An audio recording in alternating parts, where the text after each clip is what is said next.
አንዳንዶቹም ነብይ ነህ ይሉሃል፣ እናንተስ ማን ትሉኛላችሁ ነው ጥያቄው። ከዛ ምን ብሎ ጴጥሮስ መለሰለት? አንዴ ላሳየሽ እዚህ ጋር ሉቃስ 24:19 ላይ ሉቃስ ይህ አሁን ቅድም ያሳየዎች ምንድን ነው? በዘመኑ የነበሩ ህዝቦች ሁሉ የሚያምኑበት ነው። ህዝቡም ሁሉ ይላል። አይተሻል አይደለ? የሚያምኑበት ነው። በህዝቡ ሁሉ ነብይ ነው ብለው ነበር የሚያምኑት። አሁን ደግሞ እዚህ ጋር ላሳየሽ።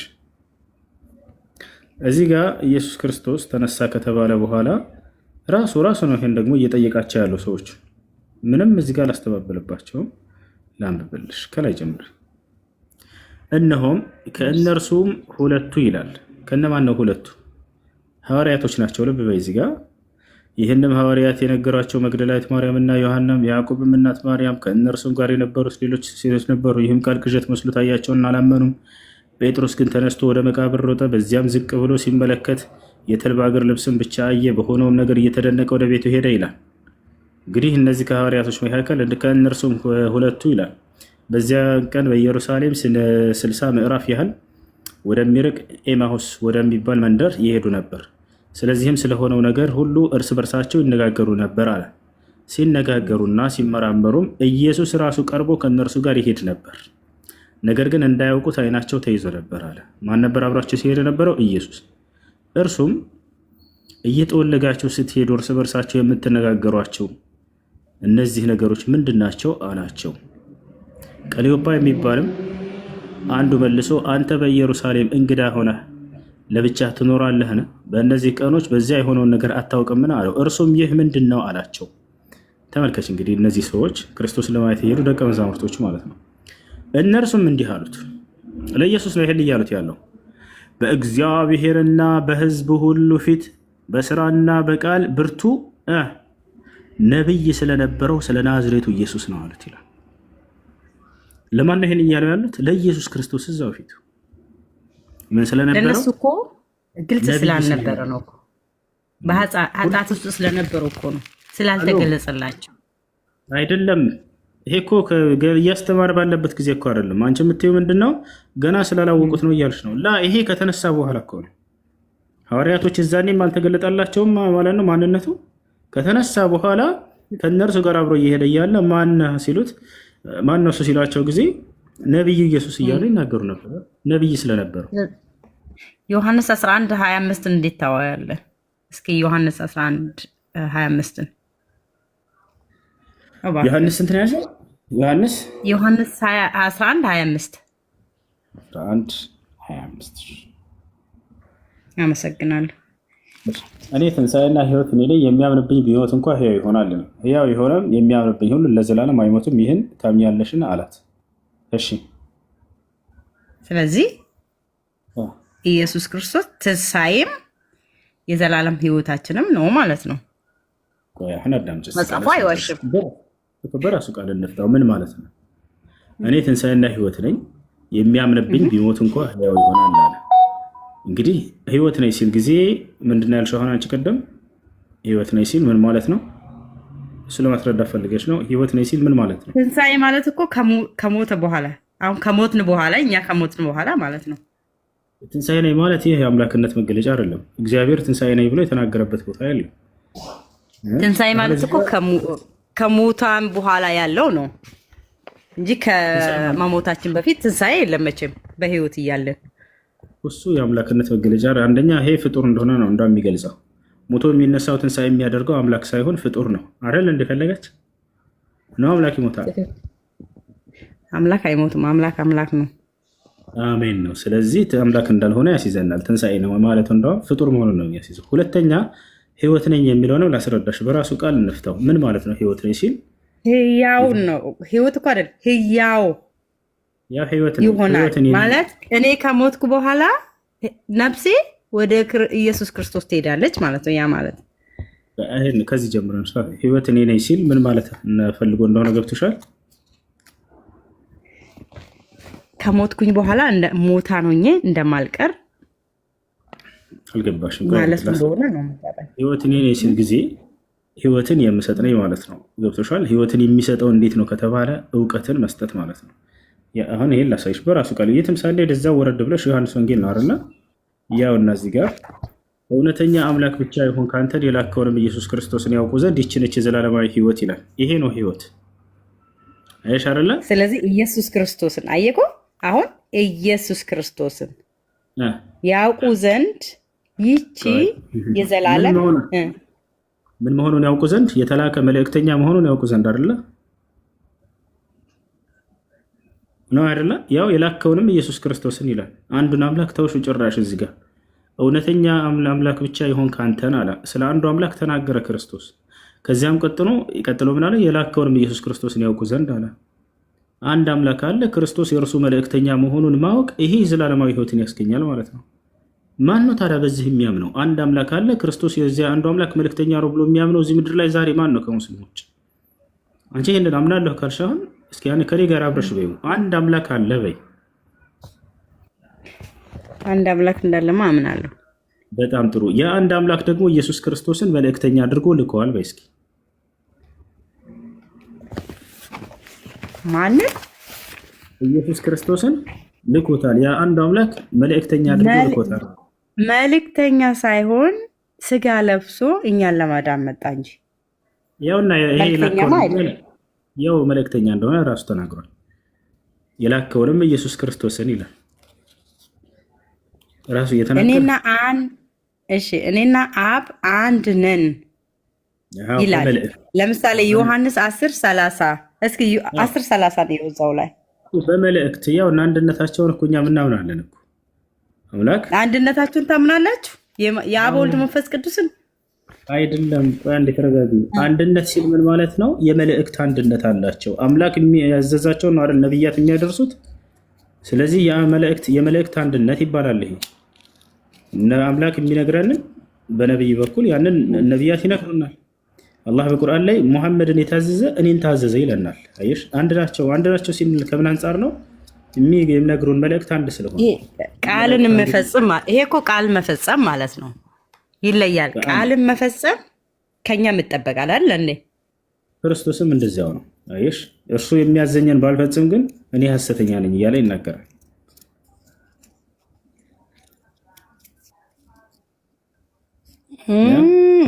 የመላእክት ወይ አስፈጻሚነትና የክርስቶስ ግን ይለያል። አንድ ነው። ያዘዘውንም ቃል ያው በምድር ላይ አብ አንድ ነን ማለት እኮ አምላክ ነው ማለት ነው። እዚሁ ጋር ላሳይሽ። እሱ ራሱ ሲያመን የነበረው በዚህ ይሄን ሲፈጽም እንደነበር አንድ አምላክ አለኝ እኔም የእርሱ መልእክተኛ ነኝ ብሎ ይሄንን በምድር ላይ ይሄን ሊያስተምር ነው የመጣው። ቀጥሎ ምን አለ? ያውና እኔ ላደርገው የሰጠኸኝን ስራ ፈጽሜ በምድር አከበርኩህ አለ። የሰጠው ስራ ይሄ ነው። አንድ አምላክ አለ፣ እርሱ ደግሞ ክርስቶስ የዚያ አንድ አምላክ መልእክተኛ መሆኑን እንዲያስተምር ይሄን ስራ እንዲሰራ ነው በምድር ላይ የተላከው። ይሄን ስራ ፈጽሞ መልእክተኛ ስለማለት የላከውንም ማለት ነው። መልእክተኛ አይደል እንዴ? እግዚአብሔር አንድ ልጅ ወደ ምድር ላከ እኮ ነው የምለው። እግዚአብሔር መልአክ ላከ አይደለም። እግዚአብሔር አንድያ ልጁን ወደ ምድር ላከ ነው። ስለ መልአክ እኮ ነው ክርስቶስ መልእክተኛ ነው ያልኩሽ ነው። ያው እና እዚህ ጋር ምን አለ? የላከውንም አንድያ ልጁን እያለ አንድያ ልጁን እኮ ነው የምለው። ስንተኛ ልጁ ነው አይደለም ወገን። አንዴ ስለ ልጅነቱ እናወራለን። መልእክተኛ ነው አይደለም ክርስቶስ። ስለዚህ ዮሐንስ 10:30 እንዴት ታደርጓለህ? እኔና አብ አንድ ነን ጥቅስ ወደ ጥቅስ መሄድ ሳይሆን ይሄ ጨርሽና ትሄጃለሽ፣ ችግር የለው። የላከውንም ማለት የተላከ ማለት ነው አይደለም? እሱማ እንድናውቀው እኮ ነው። አብ ወልድ ከአብ መላኩን እንድናውቀው ለእኛ ለሰዎች እኮ ነው። ለጋኔን ነው አላልኩም እኔ። ለሰው ነው ለጋኔን ነው ሳይሆን የተላከ ነው አይደለም። በዚህ ጥቅስ መሰረት ክርስቶስ የላከውንም ኢየሱስ ክርስቶስን ይላል። የተላከው ማን ነው? አብ። ተላኪው ማን ነው? ወልድ ኢየሱስ ክርስቶስ። ስለዚህ ይሄን ነው እያልኩሽ ያለሁት። አንድ ላኪ ያለ፣ ሁለተኛ ተላኪ ያለ። ስለዚህ ይሄን ካወቅሽ አሁን ኢየሱስ ራሱ ሲናገር ምን አለ? እውነት እውነት እላችኋለሁ መልእክተኛ ከላኪው አይበልጥም አለ። አይገናኙም። ስለዚህ እኩልነታቸውን አሁን ይሄ ለእኛ ለምገባን እኩልነታቸው ማለት ነው። እኩል ናቸው በስልጣን በአገዛዝ ለምንለው ለእኛ ይበላለጣሉ። ላሳይሽ። እሱን ደግሞ እኩል ናቸው አልሽና አይደለ? እንደሚበላለጡ ደግሞ እኔ ላሳይሽ፣ አሁን ከገዛ መጽሐፍሽ ማለት ነው። እዚያው ላይ ሳንሄድ 14:28 ያው ኢየሱስ ክርስቶስ እኔ ሄዳለሁኝ ወደ እናንተም እመጣለሁ እንዳልኳችሁ ሰማችሁ፣ የምትወዱኝስ ብትሆኑ ከእኔ አብ ይበልጣል ይላል። ያው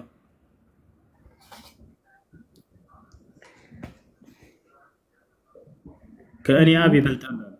ማን ነው የሚበልጠው? ማን ይበልጣል? አብ። ጎበዝ ልጅ። ያ ማለት እኮ ኢየሱስ ክርስቶስ በአብ የለም ማለት አይደለም።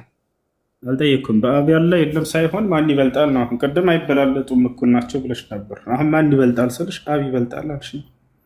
ጎበዝ ልጅ። ኦኬ ዮሐንስ 10:30 እንዴት ተዋለ ታዲያ? እኔና አብ አንድ ነን ይላል። እሺ አሁን ደግሞ ላስረዳሽ፣ እሱን በደንብ ተከታታይ። ዮሐንስ 10:30 እሺ ላስረዳሽ።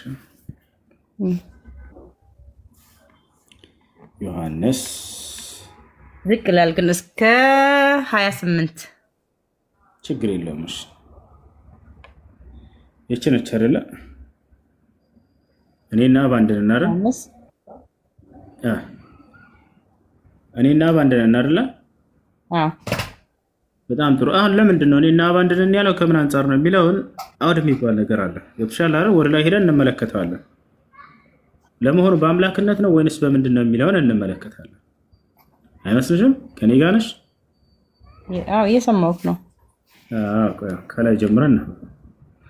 አንተ ተከታታይ እዛ። በኢየሩሳሌምም የመቅደስ መታደስ በዓል ሆነ፣ ክረምትም ነበረ። ኢየሱስም በመቅደስ በሰለሞን ደጅ ይመላለስ ነበር። አይሁድም እርሱን ከበው እስከ መቼ ድረስ በጥርጣሬ ታቆየናለህ? አንተ ክርስቶስ እንደሆንክ ገልጠህ ንገረን አሉት። ማን እንደሆንክ? ክርስቶስ እንደሆንክ አይደለ? አይሽ አይሁዶች ክርስቶስን አይደለም እያሉ ነው የሚጠይቁት። ክርስቶስ ማለት ቅድም ምን ማለት ነው ብዬሻለሁ? የተቀባ ማለት ነው አይደለ? አምላክ ቀብቶ የላከህ ነህ ወይንስ አይደለህም እያሉት ነው። ገብቶሻል አይደል? ከቃል የተወለደ ክርስቶስ ማለት ከቃል የተወለደ ማለት ነው አይደለም ወገናችን። ስለዚህ አሁን እነሱ ማወቅ የፈለጉት ክርስቶስነቱን ነው። ያለ አባት የተወለደ ማለት ነው ከድንግል ማርያም እነም ታምናለህ? ኢየሱስም መለሰላቸዋል እንዲህ ሲል ነገርኳችሁ አታምኑም። እኔ በአባቴ ስም የማደርገው ስራ ይህ ስለ እኔ ይመሰክራል አለ። ይሻል አይደለ? ምን እንደሆነ ነው የሚመሰክረው? ክርስቶስ እንደሆነ ይመሰክራል። ክርስቶስን አይደለህም እያሉ እየጠየቁት ነው አይደለ? ይሄ በማንም ለምን መሰለክ ይሄ የመጣበት ሰዎች ዓለም የተበላሸች ስለነበረች ወንበዴዎች ስለነበሩ ስለማያምኑት እኮ ነው። ለማያምኑት ለአዛብ ነው ይሄ። ስለምን እንደሚያወራ ማለት ለነዛ በምስጢር ነው የምንነገራቸው። ገባክ? ለማያምኑት በምስጢር ስለሆነ ነው። እሺ አዳምጪ። አዳምጪሽ ሪስፔክት። ከዚያ ምን አለ? እናንተ ግን እንደነገርኳችሁ ከበጎቼ ስላልሆናችሁ አታምኑም አለ። ስለምኑ ነው እስካሁን እየነገራቸው ያለው? ክርስቶስ እሱ እንደሆነ እየነገራቸው ነው። እሱ አብ እንደሆነ አይደለም። እኔና አብ አንድ ነን ሲል ጊዜ ከመልእክት አንጻር እንደሆነ ይነግራል። ገብቶሻል አይደለ? እንጂ ክርስቶስና አብ አንድ ሆነ። በጎቼ ድምፄን ይሰማሉ እኔም አውቃቸዋለሁ። ለሚያምኑት ነው። ለነዛ ግን በምስጢር ለሆነው ለማያምኑት እኮ ነው ይሄ የምንነገረው። ገባክ ልዩነቱ? አሁን እዚህ ቦታ ላይ ምንድነው ይሰማል የሚለው? ድምፁን ነው። ስለዚህ አንድነቱ ምንድነው ከተባለ ትምህርቱን ነው። በጎቼ ድምፄን ይሰማሉ ሲል ክርስቶስ ያን ከአብ የተሰጠኝን የሚቀበለውን ትምህርት ይሰማሉ። እኔና አብ አንድ ነንና ሌላቸው ነው። ገብቶሻል አይደለ? የሚያስተላልፈው ትምህርት የአምላክን ትምህርት እስከሆነ ድረስ አንድ አካል ከዚያ ጋር አንድ ነኝ ብል የሚደንቅ ነገር አይደለም። አምላክ ነኝ እያለ ሳይሆን የአምላክን ቃል ነው እኔም እየተናገርኩ ያለሁት እያለ ነው። ገብቶሻል አይደለ? ድምፄን ይሰማሉ እኔም አውቃቸዋለሁኝ ይከተሉኝም አለ። እኔም የዘላለማዊ ሕይወት እሰጣቸዋለሁ አለ። ቆይ አንዴ፣ ስለዚህ አሁን የዘላለማዊ ሕይወት እጁ ካልሆነ ስልጣን የተላከ ከሆነ ስልጣን ከሌለው ይህን ልሰጥ አይችልም። ስልጣን የለውም። ስልጣን ተሰጥቶ ነው አሁን የዘላለማዊ ሕይወት እንዲሰጥ። አሁን ራሱ ይሄንን ስልጣን ተሰጥቶ ነው። እሺ ይሄንንም ላሳይሽ፣ ከራሱ አይደለም የሚሰጠው። ስልጣን ባይኖሮ ኖሮ ይጠይቅ ነበረ። ገባክ? ይሄን አይልም ነበረ ተሰጥቶት ነው የለውም። ማስረጃ ልሰጥሽ ነው። ተሰጥቶ ነው ስልጣን። አሁን ላሳይሽ። የዘላለማዊ ህይወት እንዲሰጥ ስልጣን ተሰጥቶት ነው። ያውና ዮሐንስ ወንጌል ምዕራፍ 17 ላይ ሲናገር ኢየሱስም ይህን ተናግሮ ወደ ሰማይ አይኖቹን አነሳና እንዲህ አለ፣ አባት ሆይ ሰዓቱ ደርሷል፣ ልጅህ ያከብርህ ዘንድ። አሁን አዳምጪ ከኔ ጋር ሆኜ እሺ። በስጋም ሁሉ ላይ ስልጣን እንደሰጠኸው ለሰጠኸውም ሁሉ የዘላለም ህይወት ይሰጣቸው ዘንድ ልጅህን አክብረው አለ።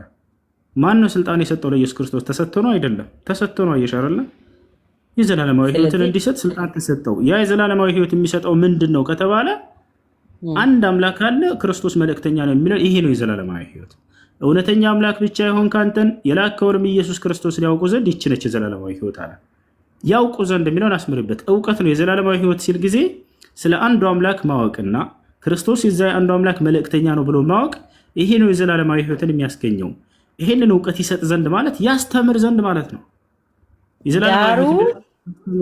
ዳሩ ላልገባቸው ለአሕዛብ ስለሆነ ምንም ብዙም አይደንቅም። ግን ይሄ ማለት ትክክለኛ ልጅነቱን ነው የሚያሳየው።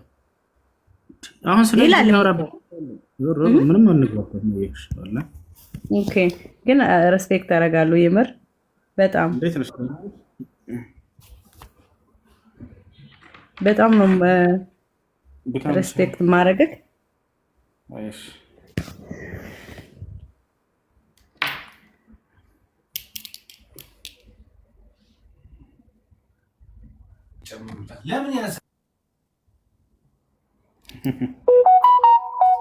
አራምባና ቆቦ ጀግኒት እያለ ነው ኮሜንት ላይ አንዱ። በአላህ አስገቡት ጀግኒት የሚለው ልጅ ነግባ ላኩለት ጀግኒት የሚለው ልጅ በአላህ አስገቡት። ምንም እንዳልተረዳች ድፍን አድርጋ ጭንቅላታ ስለገባ ያንን ጀግኒት ይላታል። ይሄን ራሷን መዝጋቷ ሙሄ ናግባ ላኩለት። የዘላለማዊ ህይወት የሚለው ትርጉሙ ምንም ማለት እንደሆነ እያሳየዋት ልጁ ስለሆነ አጎቱ ስለሆነ አክስቱ እንደዘከሩ ናግባና እስኪ አንተ ከተረዳ መድከም ብቻ ነው። እና አብርሃም ናግባ አረቢያን ፕሮፌት ናግባ ኬላል ተልኮላል ናግባ። እሺ ክርስቲያን ካለ ግባት ይፈልግ ግባት ይችላል።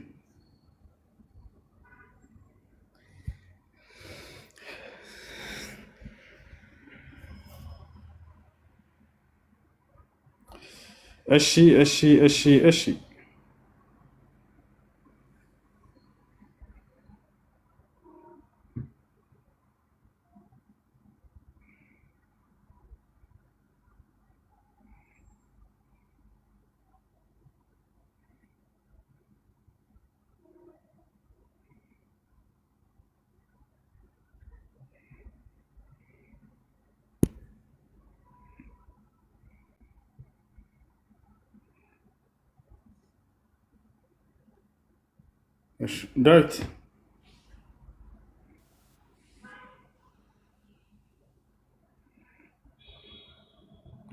ዳዊት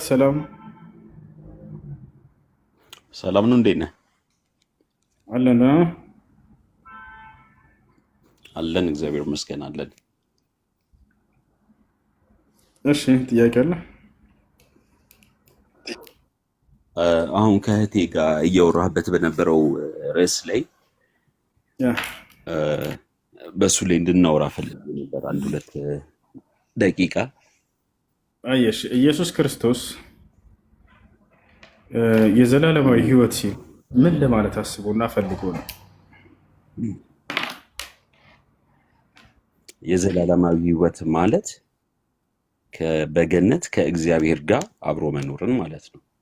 ከህይወት በኋላ ከሞት በኋላ ባለው ህይወት ከፈጣሪ ጋር አንድ ላይ መኖር ማለት ነው። በጣም ትክክል። ያን ሰዎች እንዴት እንደሚያገኙ አስተምሯል ኢየሱስ ክርስቶስ። ያን ማግኘት የፈለገ ሰው ምን ማድረግ አለበት ብሏል? እኔን ማምለክ አለበት ብሏል ኢየሱስ። እግዚአብሔር አምላክ እንደሆነ አሁን አንተ እንድገልጽልህ በፈለግከው መሰረት ቃል በቃል እኔ አምላክ ነኝ አምልኩ አላለም። ግን ቅድም በአሳያቸው ጥቅሶች ውስጥ አይሁዶች ድንጋይ አንስተው ሊወግሩት የተነሱበት ምክንያት በተናገረው ቃል ነው። ምክንያቱም የአምላክነት የዴይቲነቱን ባህሪ የሚገልጽ ቃላቶችን ስለተጠቀመ ነው ድንጋይ አንስተው ሊወግሩት የተነሱት። በውሸት ነበር ሊከሱት የነበረው። ምንም ጥፋት አላገኙበትም። አውቀው እሱን ማስወገድ ማስገደል ስለሚፈልጉ ነው ያን ያሉበት እንጂ ሌላ አይደለም። አሁን ጥያቄው ግን ሰዎች የዘላለማዊ ሕይወት የሚያገኙበት ነገር ምንድን ነው ብለዋል ኢየሱስ ክርስቶስ ነው። እሱን ዮሐንስ ወንጌል ምዕራፍ 17 ቁጥር 3 አይነግረንም? ይነግረናል። ቅድም እንደነገርኩህ እግዚአብሔር አምላክ መሆኑን በማመን ነው የዘላለም ሕይወት የሚገኘው። ክርስቶስ ደግሞ የእርሱ መልእክተኛ ነው ብሎ በማመን አይደለም ነው አይደል? ክርስቶስ ራሱ ነው ይሄን ያለው። ላሳየህ። ምን አልከኝ? ክርስቶስ ደግሞ የዚያ የአንዱ አምላክ መልእክተኛ ነው ብሎ በማመን አይደለ? ሄሎ፣ አይሰማም? ክርስቶስ ደግሞ ኢየሱስ የዚያ የአንዱና የብቸኛው አምላክ መልእክተኛ ነው ብሎ በማመን ነው አይደለ?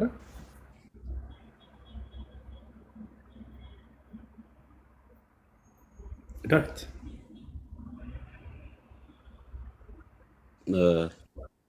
አቤት አቤት አይ ቲንክ ሲግናል ፑር። ክርስቶስ የዚያ የአንድና የብቸኛ የሆነው አምላክ የእርሱ መልእክተኛ ነው ብሎ በማመን የዘላለማዊ ሕይወት በዚያ ይገኛል። ኦብቪየስሊ የመልእክተኛነቱን አልክድም። እኔ ከእግዚአብሔር የተላከ ነው። በጣም ጥሩ። ግን መልእክተኛ ነው ማለት አምላክ አይደለም ማለት አይደለም። አምላክ ይላካል እንዴ?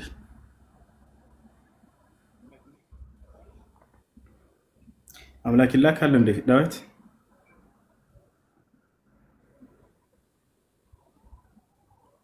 ዳዊት ሰላም ነው ዳዊት?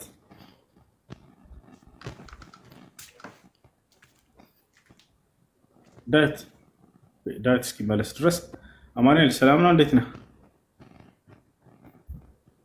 አማኑኤል? ሰላም ነው። እንዴት ነው? አለን። ደህና ነህ? ሄሎ፣ አይሰማም? አይሰማህም? እሺ፣ ክርስቲያን ነህ? ይሰማኛል። ይቆራረጣል፣ ትንሽ ይሰማል። በጣም ጥሩ። እግዚአብሔርን የሰደበ ሰው ፍርዱ ምንድን ነው? እግዚአብሔርን የሰደበ ሰው ፍርዱ ምንድን ነው እንደ ክርስትና አማኑኤል? የገሃነመ እሳት። የገሃነመ እሳት። አይ በምድር ላይ ፍርድ የለበትም እግዚአብሔርን የሰደበ ሰው? እግዚአብሔር በተለያየ ነገር ሊቀጣው ይችላል። እሱ የእግዚአብሔር ነው። ፍርዱን እንደዚህ እንትን ሊያስቀምጠው ይችላል። ስለዚህ እግዚአብሔርን የሰደበ ሰው ፍርዱ ምን እንደሆነ አታውቀው? ኢየሱስ ክርስቶስ የእግዚአብሔር ልጅ አይደለም ብሎ ማመን ነው። ያው እነዚህ የእግዚአብሔርን ስም የሰደበ ሰው ተወግሮ ይገደላል ይላል መጽሐፍ ቅዱስ። ትክክል ነው ማለት ነው አይደለ?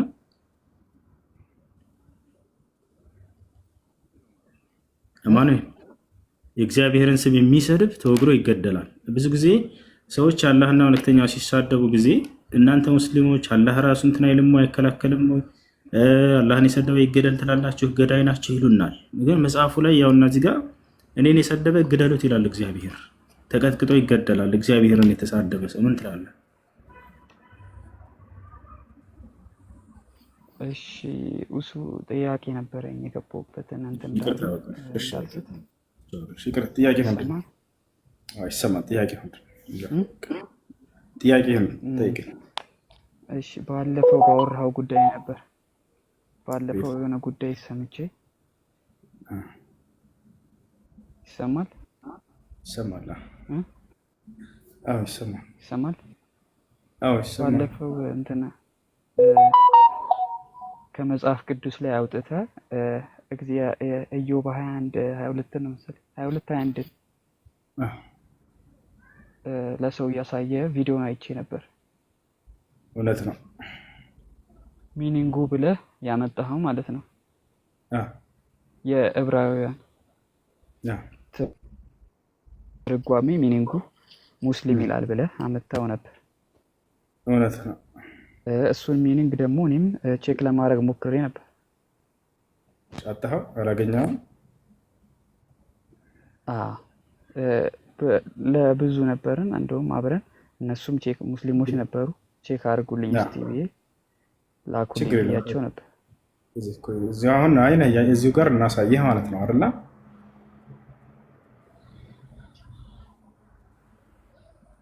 አንተ መክፈት ከቻልክ እኔ ትልቁ ላይ ላድርገህና እኔ ምዕራፍና ቁጥር እየሰጠሁ እየመራሁ ትሄዳለህ። አንተ ራስህ እንድከፍት ላድርገህ፣ ወይንም መክፈት የማትችል ከሆነ በውስጥ ልላክልህ እችላለሁ። በውስጥ ልላክልህ። ምንድን ነው የምትልክልኝ? ስክሪንሻት አድርጌ ወይ ቪዲዮ ሪካርድ አድርጌ እየገባው አንተ ያልከው አሁን አልችልም፣ እኔ አይመቸኝ። እኛ እናሳየህ፣ ችግር የለም።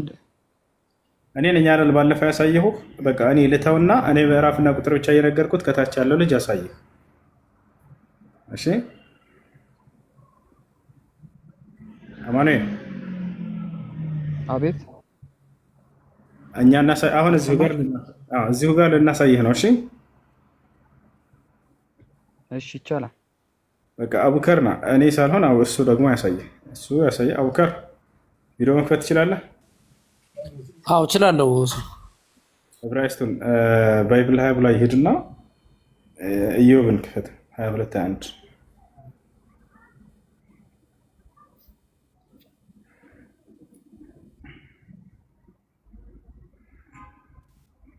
አንቺው ወርኮቱኝ ኢዮብ 22:1 22:1 ጋር ተመስገን ሎርድ እግዚአብሔር ይመስገን። ተመስገን አባቴ። Too much grateful for you, Jesus.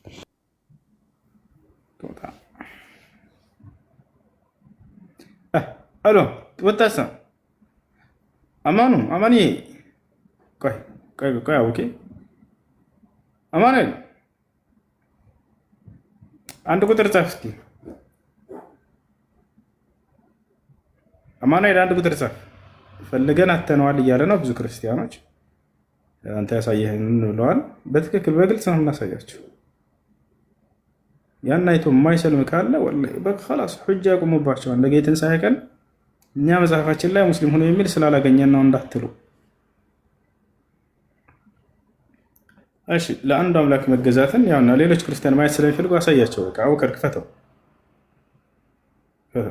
ኢዮብ 22:21 አይደል? አሁን ኤችኢቪ የሚለው ሂብሩ የሚለውን ከላይ ተጫነው። ከላይ ኤችኢቪ እንደገና መልስ። እሱ ኤችኢቪ አዩ። አሁን ወደታች ወረድ።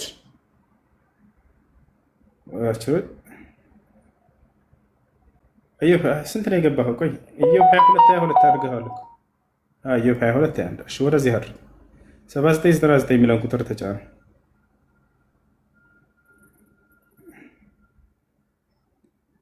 22:20 አደረገብህ። 22:21 7999 የሚለውን ቁጥርን ተጫነው። አሁን ከላይ ሄድና አማርኛ አድርገው። እዚሁ ጋር ያለው ወደ አማርኛ መቀየር የትም ሳንሄድ 3 ነጥብ ከላይ የለም። ስልክ ላይ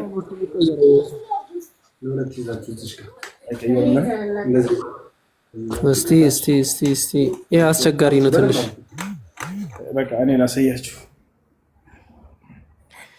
እሺ እዚያው ጋር የትም ሳንሄድ እዚያው ጋር ቀይረን እንድናሳያቸው ነው። እሺ ቅዱሳን ተመልከቱ። ራሴን ትልቁ ላይ አድርገው ቅዱሳኖች እንመልከት። እዚህ ጋር ጸጋ የበዛላችሁ በጸጋ የምንኖር ሁላ እንመልከት። አንድ ጊዜ ኢዮብ 22:21 ራሳችሁ ሄዳችሁ በቤታችሁ ማየት ትችላላችሁ። ይሄ አሁን ከቁርአን አይደለም ማሳያችሁ፣ ከገዛ መጽሐፋችሁ ሙስሊም የሚለውን ቃል በቃል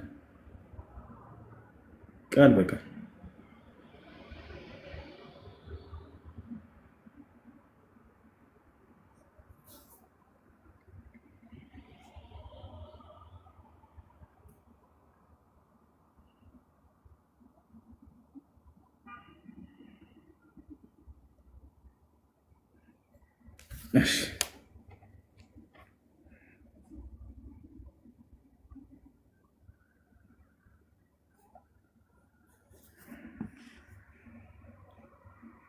እሺ ያ እነዚህ ጋር በደንብ ተከታተሉ። ከኦሪት ዘፍጥረት እስከ ራዕይ ድረስ አለላችሁ። እዚህ ጋር ኢዮብ መጽሐፈ ኢዮብ ወደ አማርኛ ልቀይራሽ።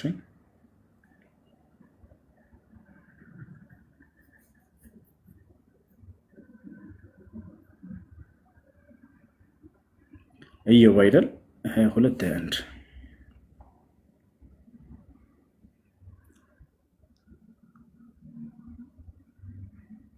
21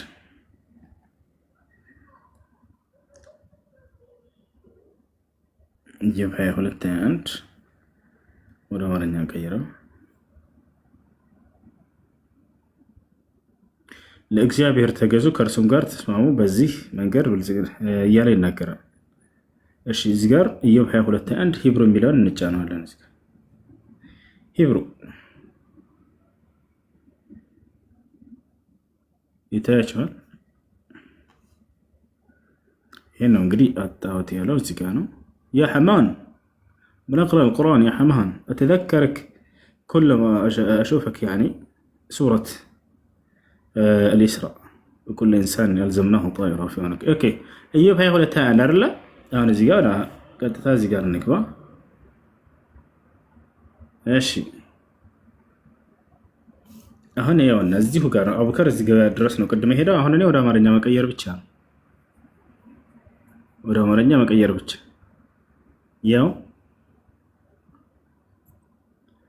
እዚህ ጋር ነው ይታያችኋል። ያው ይሄ ለም እዚህ ጋር ምን ይላል? ይሄ ቃል ኮሜንት ላይ ይሄን ቃል ጻፉት። ይሄ ቃል ምን ይላል? እስላም ከዛስ ለእግዚአብሔር መገዛት ማለት ነው ብሎ አስቀምጦታል። ያው ለእግዚአብሔር መገዛት ምን ይላል? ይሄ ቃል ምን ይላል? ኢስላም እዚሁ ጋር ምን ትላለች? እቺኛው ምን ትላለች? ሙስሊም ወላሂ ከቁርአን አይደለም ክርስቲያኖች ማሳያችሁ ከገዛ መጽሐፋቸው። እሺ ምን ሊያደርግ ይሄ ቃል እዚህ መጣ?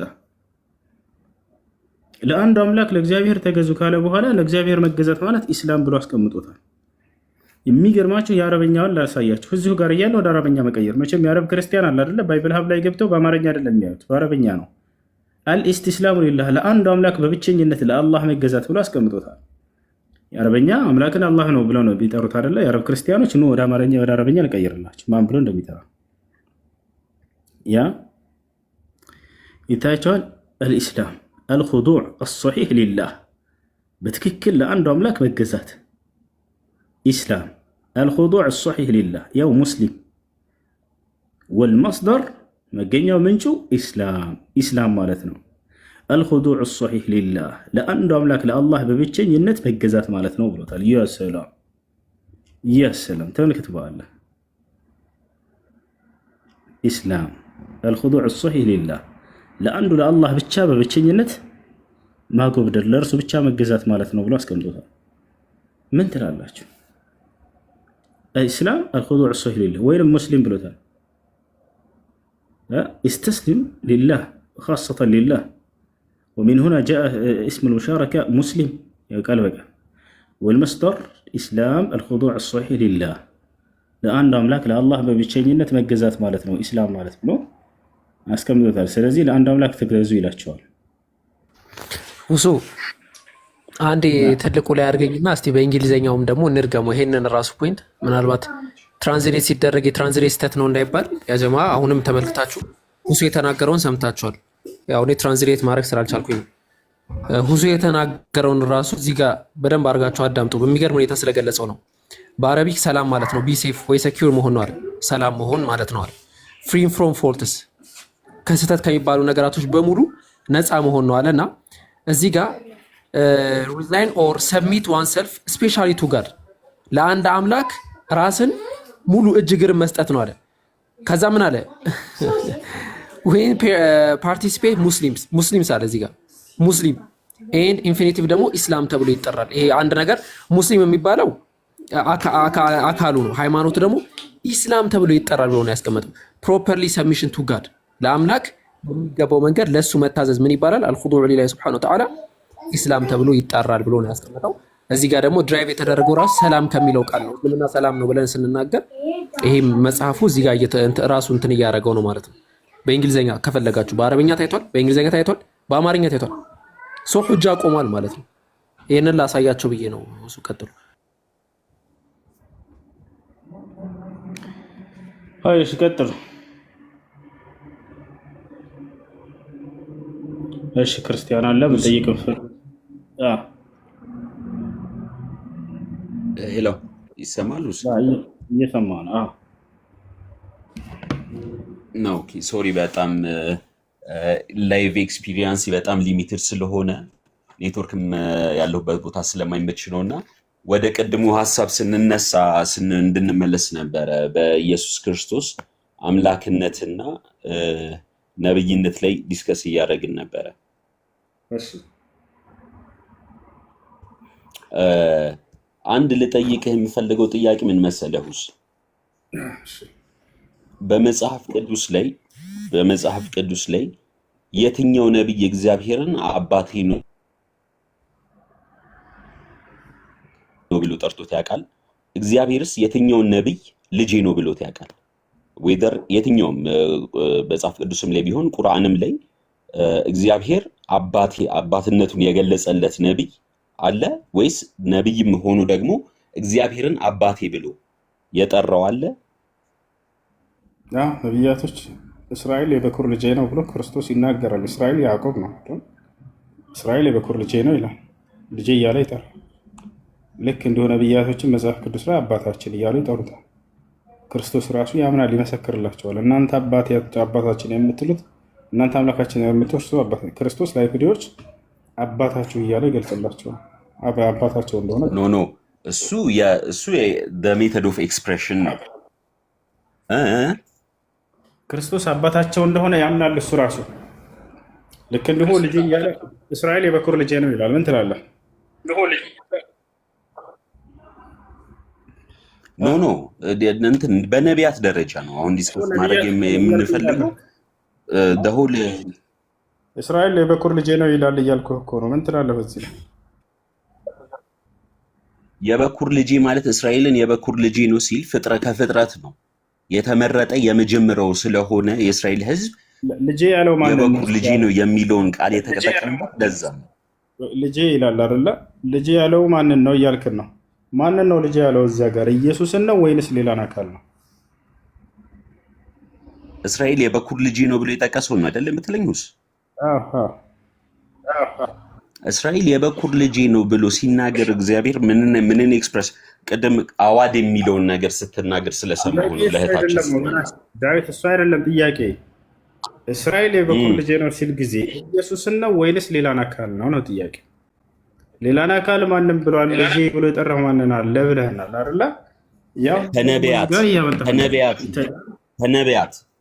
ያው ማን ይላል? እስራኤል የበኩር ልጄ ነው ይገዛልኝ ዘንድ። በጣም ጥሩ። እስራኤል ማን ነው? እንደ መጽሐፍ ቅዱስ ሕዝብ ነው። እስራኤል በጣም ጥሩ። ስለዚህ አይሁድ ዝርያ ያላቸው ህዝቦች መጣሪያ ስም አይደለ እስራኤላዊ። በጣም ጥሩ። ከክርስቶስ ውጭ ማንን ነው ልጄ ያለው ብለህናል አይደለ?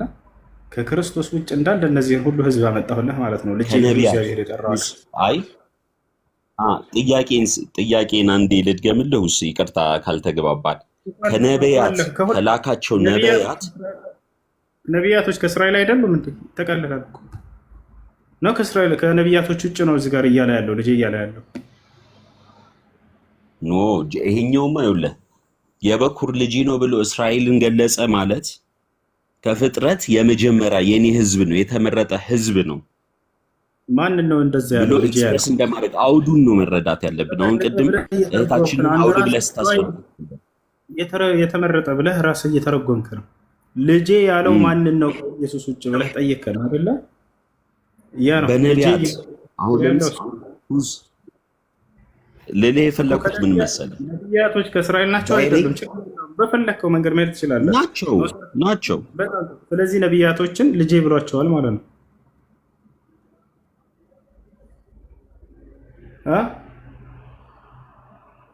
ይሄ እስቲ ጄኔራላይዝ እሺ፣ ከነቢያትስ አባት ያደርገዋል? አባት ብሎ ይጠራዋል? አዎ አባታችን እያሉ ይጠሩታል እነ ኢሳያስ ሁላቸው። እስቲ ማስረጃ ስጠኝ እኔ ካላወኩት። ኢሳያስ ላይ እግዚአብሔርን አባቴ ብሎ የሚጠራው ቦታ ካለ እስኪ ሊየው። ችግር የለው።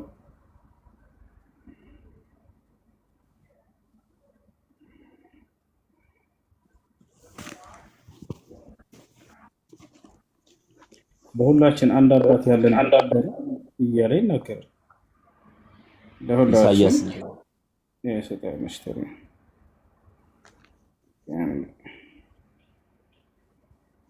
ያው ሚልክያስ 2:10 ይቅርታ፣ ሚልክያስ 2:10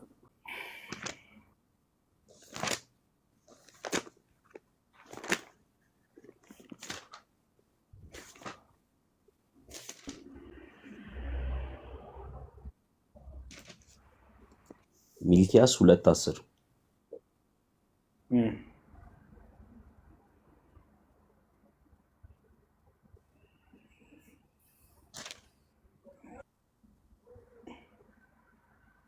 ያውና አባታችን እያሉ ይጠሩታል ነብያቶች።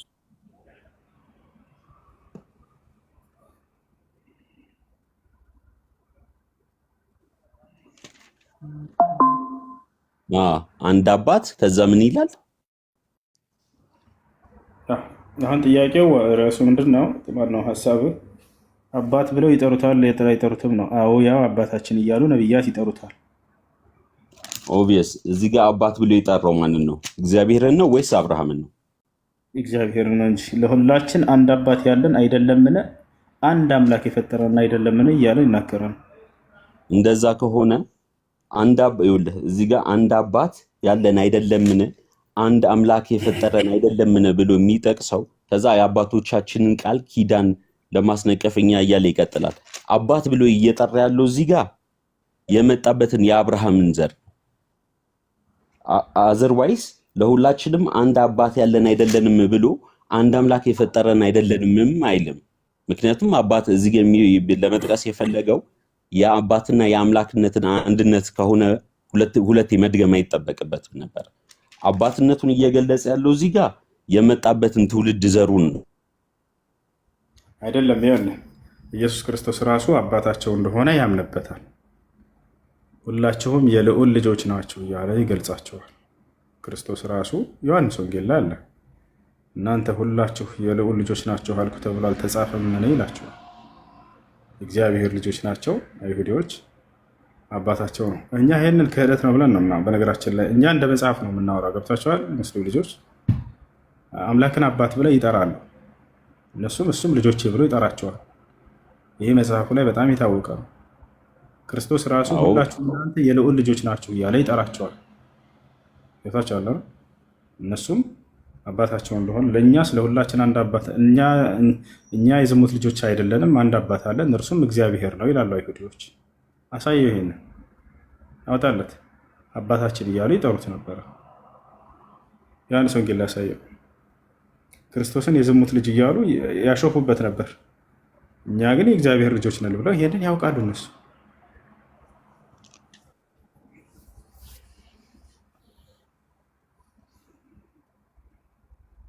እንዲሁ እሱ እንትኑ አስቸግሮኝ ነው። እንገራ አቡከር ላውጣላ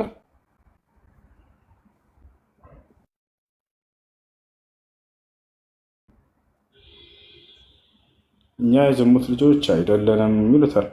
ዮሐንስ ወንጌል ላይ አውጣ። ዮሐንስ ወንጌል ምዕራፍ ስንት?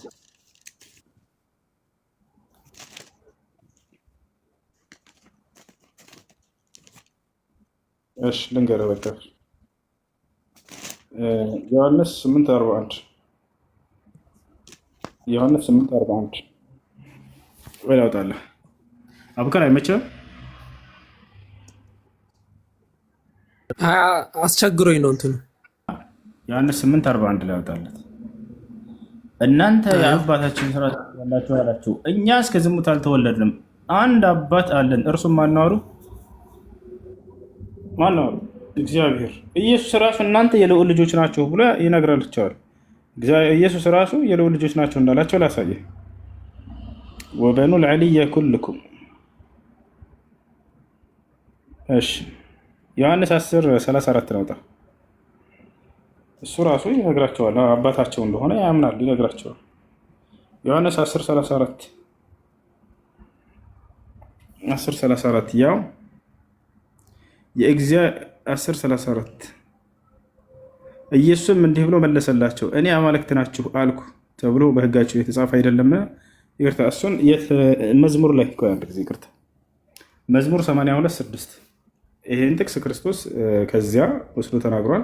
የልዑል ልጆች የሚለውን እዚያ ላይ የእግዚአብሔር ልጆች እንደሆኑም ተመስክሮላቸዋል።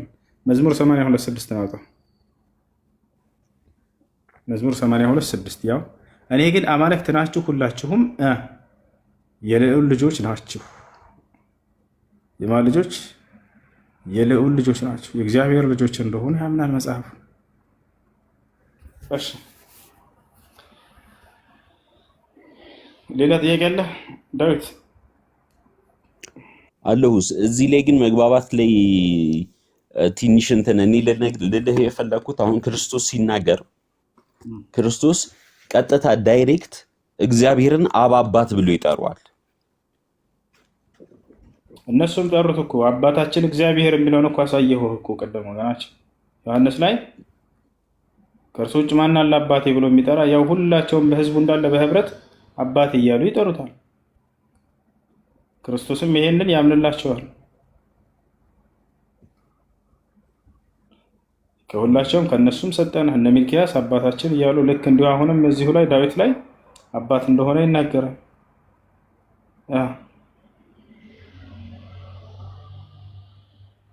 ያው እና እዚህም ጋር ተመልከት ኢሳይያስ 63:16 ላይ አቤቱ አንተ አባታችን ነህ፣ ስምህም ከዘላለም ታዳጊያችን ነህ ይላል። አባታችን እያሉ በጣም በርካታ ቦታ ላይ ይጠሩታል ነቢያቶች። وهذا كذب وافتراء على الأنبياء والمرسلين. الأنبياء يانا يتيال يا أبراهام بايوكن إسرائيل بايكزن أنت أباتاتنا أبيتو أنت أباتاتنا سمه كزلالم تادقيتشنو.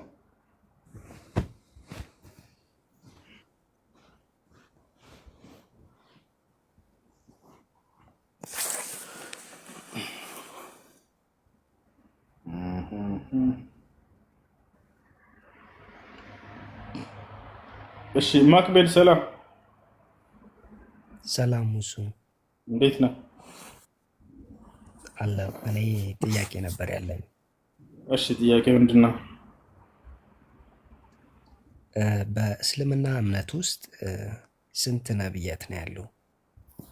በእስልምና እምነት ውስጥ በቁርአንና በሐዲስ ላይ የተጠቀሱ 25 ነብያቶች አሉ።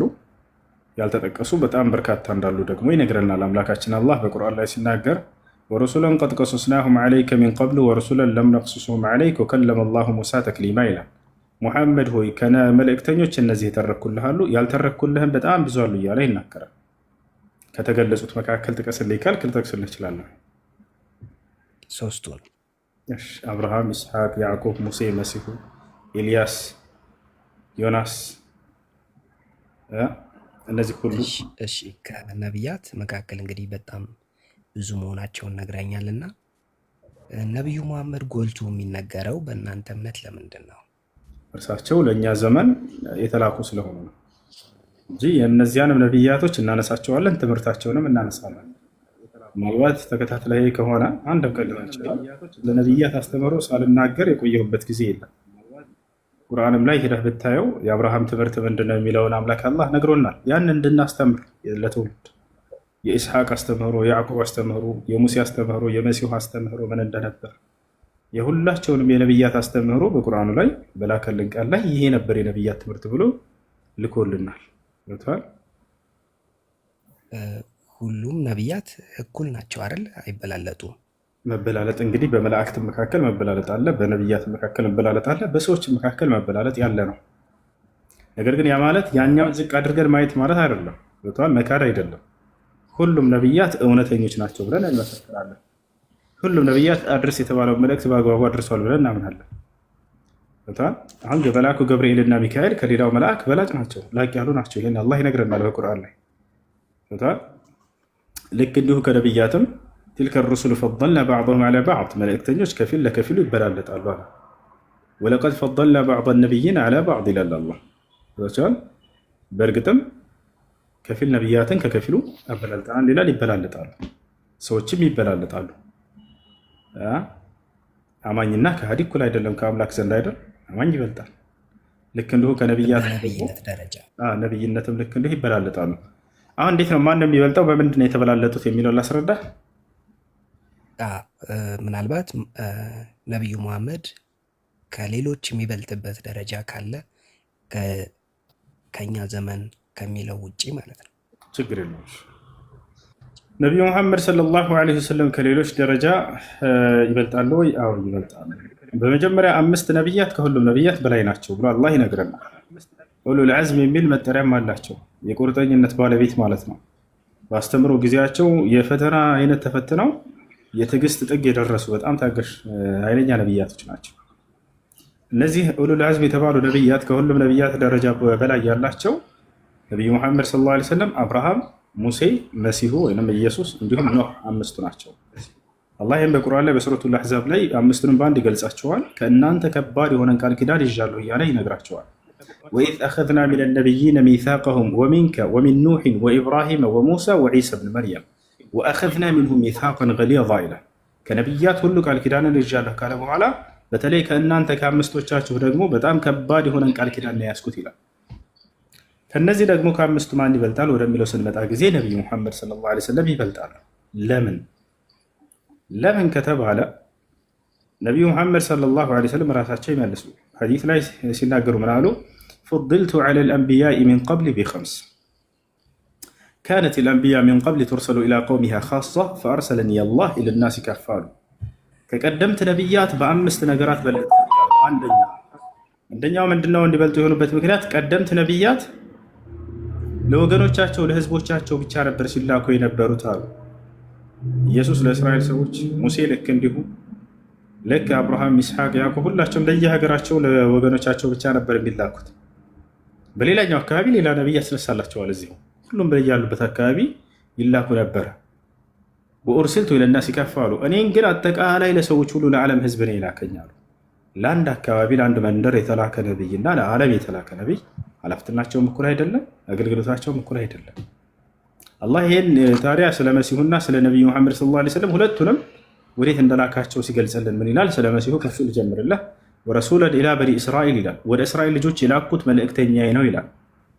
በሌላ ቦታ ላይ መሲሁ ራሱ ሲናገር ምን ይላል? መሲሁ ወኢዝ ቃለ ዒሳ ብኑ መርየም ያ በኒ እስራኤል ኢኒ ረሱሉላህ ኢለይኩም፣ የማርያም ልጅ መሲሁ እንዲህ ባለ ጊዜ አስታውስ ይላል።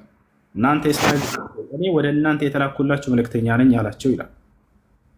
ነቢዩ መሐመድ ሰለላሁ ዐለይሂ ወሰለም እስከተባለ በሱረት የነቢያት ምዕራፍ የሚለው ላይ ምን ይላል? ወማ አርሰልናከ ኢላ ረሕመተን ሊልዓለሚን፣ ሙሐመድ ሆይ አንተን ደግሞ ለዓለማት እዝነት ነው የላከው እያለ ይነግራቸው። በሱረቱል አዕራፍ ላይ ቁል ያ አዩሃ ናስ ጀሚዐን ይላል። ሙሐመድ ሆይ እኔ አጠቃላይ ለሰዎች ሁሉ የተላኩኝ የአላህ መልእክተኛ ነው ይበላቸው ይላል። በሱረት ሰብእ ላይ አላህ ራሱ ሲነግረላቸው ምን ይላል? ወማ አርሰልናከ ኢላ ካፈተን ሊናስ፣ አጠቃላይ ለሰዎች ሁሉ ነው የላኩ ይላቸዋል። ይህ ነው። እሺ ይቅርታ እሱ አቋረጥኩ። ይህንን ሁሉ መልእክት ያስቀመጠው ራሱ ነቢዩ መሐመድ ነው አደለ? እሺ መልእክቱ ስለ መልእክቱ አመጣጡ ደግሞ እሺ ልንገርህ። አንደኛ አምላክ ራሱ ይናገራል። ሁለተኛ ነቢዩ መሐመድ ሰለላሁ ዐለይሂ ወሰለም ይናገራሉ። ይህ ነው። ሌላ ተአምር ሲሰሩ ምናምን ያየ ሰው አለ ወይ ምስክር ከሱ ውጭ ካልክ መሰጠት እችላለሁ። ቃል ሲወርድላቸው በመልአኩ ገብርኤል አማካኝነት የሚሰማ ሌላ ምስክር አለ ወይ ከነቢዩ መሐመድ? አዎ ልሰጠህ እችላለሁ። እሱን ያስቀመጠበት መጽሐፍ ካለ ምናልባት ከቦታው ጋር። እሺ ሌላ ምስክሮች ከሙሐመድ ሰለላሁ ዐለይሂ ወሰለም ሌላ ምስክር ያየ የመሰከረ ተአምርም ሲሰራ ልክ እንዲሁ ቃልም ሲመጣላቸው ሲያይ ሲሰማ የነበረ ምስክር መስጠት። እሺ ጥሩ። አንደኛ ሶሒህ ሙስሊም ቁጥር 8 ላይ ያወጣለት ይህ የነብዩ ሰለላሁ ዐለይሂ ወሰለም ንግግር ሳይሆን መልአኩ ገብርኤልና ነቢዩ መሐመድ ሰለላሁ ዐለይሂ ወሰለም ቃል ሲያወርድላቸው በነበረበት ጊዜ ሲነግራቸው ጊዜ ያዩና የሰሙ ምስክሮች የተናገሩት ነው። እናውጣለህ ወይንስ ቁጥሩን ብቻ አንስተህ? አይ አውጥልኝ። በቃ አቡከር ሶሒህ ሙስሊም እናውጣለት። ዑመር ብን አልኸጣብ ከተናገረ በኋላ እናሳያችሁ። አቡበክር ማውጣት ትችላለህ አለ አንድ በቃ እኔ ላውጣለሽ ካለ ንገረኝ።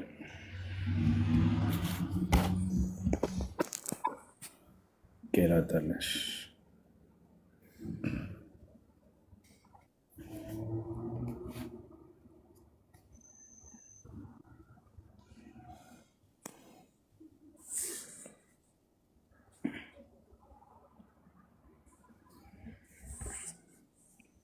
እሺ እዚህ ጋር ሶሒህ ሙስሊም ላይ እንግባ። ቁጥር 8 ላይ ምስክሮቹ በጣም የሚገርመው ከመቶ ሺህ ምናምን በላይ ምስክር ነው። ሰሃቦች ቁጥራቸው ይታወቃል። እነዚያ ሁሉ መልአኩ ገብርኤል ቃልን ሲያመጣ ይመለከቱ ነበር፣ ያዩ ነበር፣ ይሰሙ ነበር።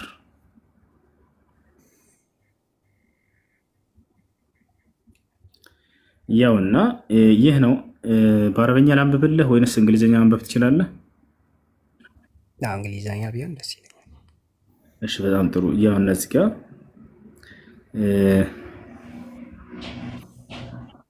አንድ አካል እንደመጣና እንዳናገራቸው እዚህ ጋር ይናገራል። ሶሒህ ሙስሊም ቁጥር 8 በጣም ስለሚረዝም ወይ ቁጥሩን ልንገርህና ማውጣት ትችላለህ? አንተ ማንበብ ትችላለህ? በኋላ እችላለሁ። በቃ ሶሒህ ሙስሊም ቁጥር 8 ላይ ያው ሶሒህ ሙስሊም ቁጥር 8 ይታያል። ያዛት ስክሪንሾት አድርግና ያዛት እንዳትረሳት። እዚህ ጋር መልአኩ ገብርኤል መጥቶ ቃልን ሲያስተላልፍ ያዩ የመሰከሩ መጨረሻ ላይ መልአኩ ገብርኤል እንደሆነ እዚህ ጋር ወደ አማርኛ ልቀይርላችሁ። ሰሃቦች የተናገሩት ዑመር ብን አልኸጣብ ነው ሐዲሱን የሚያስተላልፍልን። ያና ዑመር በይላል ذات يوم ከዕለታት አንድ ቀን ይላል نحن جلوس قال عمر ይላል። ከዚህ ጋር ልጀምርላችሁ። قال عمر بن الخطاب من አላ بينما نحن جلوس عند رسول الله صلى الله عليه وسلم ذات يوم ከዕለታት አንድ ቀን ከነብዩ መሐመድ صلى الله عليه وسلم ጋር ተቀምጠን ሳለን አለ إذ طلع علينا رجل شديد بياض الثياب አንድ አካል ወደኛ በመጣ ጊዜ አለ ያ አካል ልብሱ በጣም የነጻ ነጭ ሆነ፣ ጸጉሩ ደግሞ ሸዲድ ሰዋድ الشعر ጸጉሩ በጣም ጥቁር የሆነ። መላእክቶች እንግዲህ በሰው ተመስለው ተቀይረው ይመጣሉ። ይህ የታወቀ ነው። لا يرى عليه أثر السفر የመንገደኛ ሰው ምልክት አይታይበትም። ولا يعرفه أحد منا ከዚያ በፊት ከኛ አንዳችንም እንኳን የማናውቀው አካል ነበር አለ حتى جلس عند النبي صلى الله عليه وسلم ወደ ነብዩ መሐመድ ሰለላሁ ዐለይሂ ወሰለም ጋር እስኪቀመጥም ድረስ ተመለከተ። فأسند ركبتيه إلى ركبته ጉልበቱንም ወደ ጉልበታቸው አስጠጋ። ልክ ተማሪ ወደ መምህሩ ሂዶ በስርዓት እንደሚቀመጠው አለ አይደል? መልአኩ መጥቶ በዚያ ሁኔታ ተቀመጠ። ووضع كفيه على فخذيه እጆቹንም በጭኖቹ ላይ አስቀመጠ። وقال يا محمد ሆይ አላቸው። ያው ያናገራቸው መልአኩ ገብርኤል ሲያናገራቸው እነዚህ እዚህ ጋር ያወረደላቸው ቃል የሚገርመህ የእምነት መሰረቶች ናቸው። የኢስላም መሰረት፣ የእምነት መሰረቶች፣ እንደዚህ መሰረታዊ ጉዳይ ተናግሯቸው ማን እንደሆነ መጨረሻ ላይ እዚህ ጋር ይገልጻል። ሐዲሱ ላይ ምን ይላል? ጭራሽ ያውና ወደ አማርኛችን ልቀይርላችሁ። فإنه جبريل أتاكم يعلمكم أمر دينكم ይላል። ወደ አማርኛ ልቀይርላችሁ ይሄን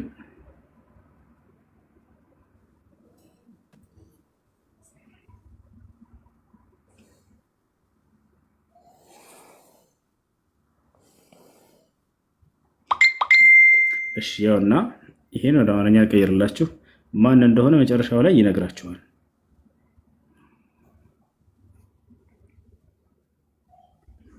ያውና ምን ይላል ይታያል። ሃይማኖታቸውን ሊያስተምራቸው የመጣላቸው ገብርኤል ነው ይላል።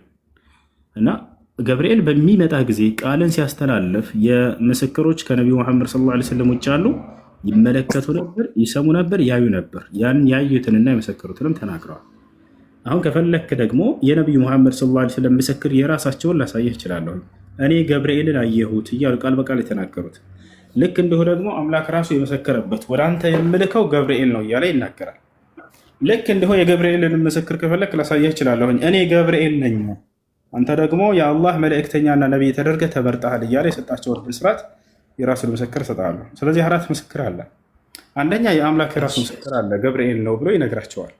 ሁለተኛ ገብርኤል ራሱ እኔ ገብርኤል ነኝ ብሎ ይነግራቸዋል። ሶስተኛ ራሳቸው ገብርኤልን አይቼዋለሁ እያሉ ይናገራሉ። አራተኛ የአይን ምስክሮች፣ ሌሎች ምስክሮች አሁን እንዳሳየው ማለት ነው። በአራቱ ምስክር መንገድ አለ። እሺ እሺ በእኛ ዘመን እንግዲህ ያው ነብዩ መሐመድ ብቻ እንዳለ ነው የምትነግረኝ ማለት ነው። አሁን በእስልምና እምነት ነቢይ አድርገን የተቀበልነው በእኛ ዘመን የተላከልን ለመላው ዓለም የተላከው አንድ ነብዩ ነው የምትለኝ። ስለዚህ ተጨማሪ ነቢይ የለም ማለት ነው በእኛ ዘመን በእስልምና እምነት እስከ ዓለም ፍጻሜ ድረስ ለመጨረሻው ለዘመኑ ፍጻሜ የሌለው ብቸኛ ነቢይ እርሳቸው ናቸው። ስለዚህ በእኛ ዘመን ላለው ማረጋገጫ ሊሆን የሚችል የዘመኑ ሌላ ነቢይ መኖር አልነበረበትም። በጣም ጥሩ። ያን የሚኖርበት መቼ መሰለህ? ለዚህ ነቢይ የተሰጠው ቃል ተበርዞ ቢሆን ኖሮ አምላክ ሌላ ነቢይ መላክ ያስፈልገው ነበር። ይሄን ቃል ግን እስከ ዓለም ፍጻሜ ድረስ እጠብቅልሃለሁ አላቸው። ማንም ከዚህ በኋላ ቃሉን እንትን አይለውም። አሁን የእነዚያን ሲልክ የነበረው ነቢያቶችን ለእስራኤሎች ለምን እንደሆነ ታውቃለህ? የተሰጣቸውን ቃል ጠብቁ ተብለው ሊቃውንቶቻቸው አልጠበቁም ነበር። ስለዚህ የግድ አምላክ ነቢይ መላክ ያስፈልገዋል። ገብቶሃል አይደል? ለዚህም ነው ነቢዩ መሐመድ ሰለላሁ ዐለይሂ ወሰለም በእስራኤል ምድር ላይ ነቢይ የመብዛቱን ሚስጥር ሲነግሩን ምን አሉ? ካነት በኒ እስራኤል ተሱስሁም ልአንቢያ ኩለማ ማተ ነቢዩን ከለፈሁ ነቢይ አሉ። የእስራኤል ልጆች እስራኤላውያኖች አሉ ነቢያት በፍጥነት ይተካኩላቸው ነበር ከአምላክ ዘንድ አሉ። አንድ ነቢይ በሞተ ጊዜ ወዲያው ሌላ ነቢይ ይተካላቸዋል። ለምን? ያንን የነቢያቶቻቸውን መጽሐፍ ስላልጠበቁላቸው። ይህ ነቢይ ተልኮ የግዴታ አምላክ እውነትን የሚያሳየው ነቢይ መላክ አለበት። አሁን እስከተባለ በቃ ከዚህ በኋላ ነቢይ መላክ ያላስፈለገበት ሚስጥሩ ምንድን ነው? ለመጨረሻው ዘመን ነቢይ የሰጣቸውን ቃል እኔ ራሴ የጠበቀው ዋስትናውን ራሴ ወስዳለሁኛል። እንደዚያ ከሆነ ነቢይ እንዳያስፈልግ አድርጎ ነው የላከው ያወረደው ቃሉ። ምን ይላል በቁርአን ላይ ሲናገር ኢና ነሕኑ ነዘልና ዚክረ ወኢና ለሁ ለሓፊዙን አለ። እኔ ነኝ ይህን ቁርአን ያወረድኩት እኔም ነኝ የምጠብቀውም አለ። አምላክ እጠብቃለሁ ካለ ማንም በቃሉ ላይ ስልጣን አይኖረውም።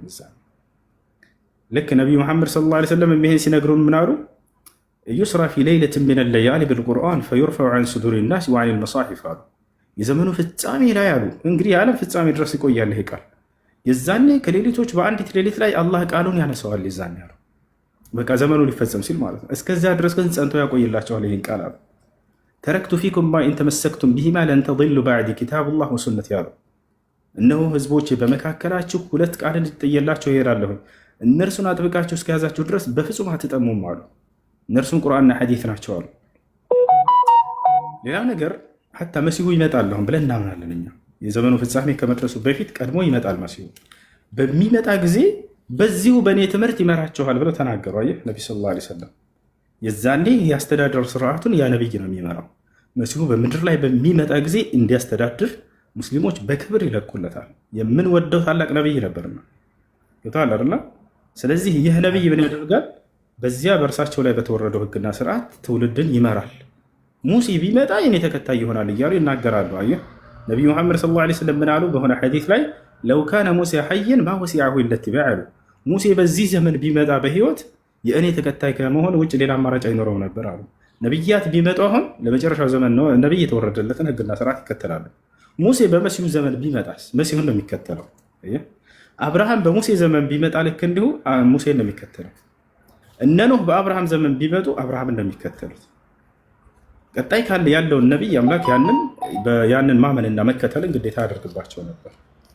ስለ ነቢዩ መሐመድ ሰለላሁ ዐለይሂ ወሰለም ይህን ደግሞ ላለፉት ነቢያት ሁሉ በእርሶ እንድታምኑ ብዬ ቃል ይዤባቸዋለሁ እያለ ይነግራቸዋል። በመልክተኛነቱ ማለት ነው ይህን ይናገራል። እና መሲሁም በሚመጣ ጊዜ በዚህ ህግና ስርዓት እንደሚመራ ሁሉ ያንን ተናግረዋል ነቢ ሰለላሁ ዐለይሂ ወሰለም። ሐታ ነቢይ ቢመጣ እንኳ ቢላክ እንኳን አዲስ ህግና ስርዓት አይሰጠውም። እሺ አመሰግናለሁ። ሌላ ጥያቄዎች ካሉኝ ይዤ እመጣለሁ። እሺ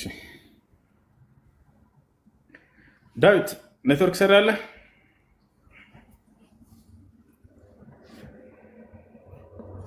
ዳዊት